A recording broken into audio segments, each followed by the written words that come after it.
اور موسیٰ نے کہا کہ اے ہمارے پروردگار، تو نے فرعون اور اس کے سرداروں کو دنیا کی زندگی میں بارونق ساز و سامان اور مال و زر دے رکھا ہے، اے پروردگار کیا اسی لیے کہ وہ تیرے رستے سے گمراہ کر دیں؟ اے پروردگار ان کے مال کو برباد کر دے اور ان کے دلوں کو سخت کر دے کہ ایمان نہ لائیں جب تک عذاب علیم نہ دیکھ لیں۔ اللہ نے فرمایا کہ تمہاری دعا قبول کر لی گئی تو تم ثابت قدم رہنا اور بے عقلوں کے رستے پر نہ چلنا۔ اور ہم نے بنی اسرائیل کو سمندر سے پار کروایا تو فرعون اور اس کے لشکر نے سرکشی اور زیادتی کرتے ہوئے ان کا تعاقب کیا،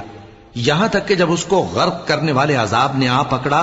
تو کہنے لگا میں ایمان لایا کہ جس اللہ پر بنی اسرائیل ایمان لائے ہیں